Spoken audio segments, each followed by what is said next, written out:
Read Fox. So no one take it personal. We not talk about done. You think me comfy done? All me have to do is send for the new gun. Anything tested. Chimboterera paspika wanza fokari over waziva ndasvika puresha rauya saka nichibatika epi yawedzera mufaro wakapika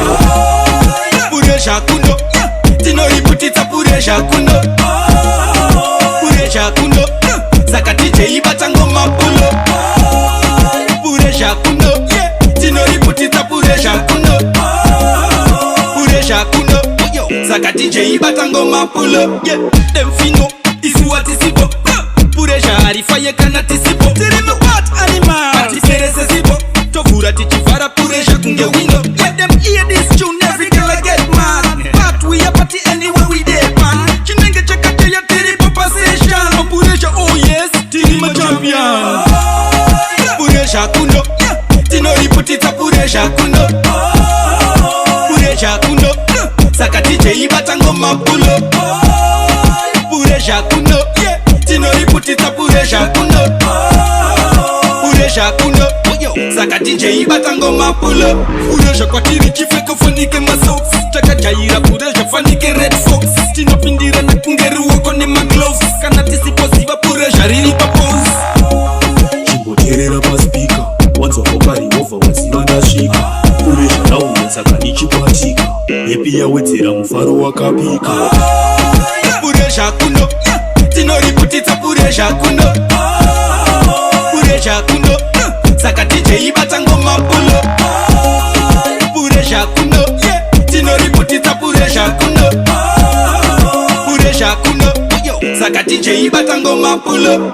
demfino isuwa tisipo puresha harifaye kana tisipo tirime what animal atiserese sipo tovura tichivara puresha kunge window let them hear this tune every girl I get mad but we are party anywhere we dey man chinenge chakache ya tiripo passation oh puresha oh yes tirima champion puresha kuno tinoriputitsa puresha kuno puresha kuno saka ticheibata ngoma pulo puresha kuno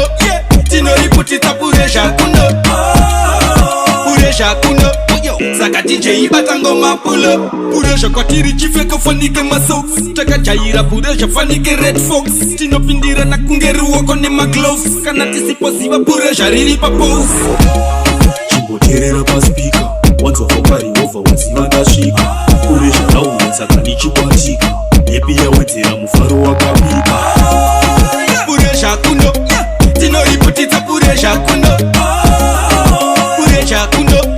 saka ticheibata ngoma pulo puresha kuno tinoriputitsa puresha kuno puresha kuno saka ticheibata ngoma pulo puresha kuno tinoriputitsa puresha kuno puresha kuno saka ticheibata ngoma pulo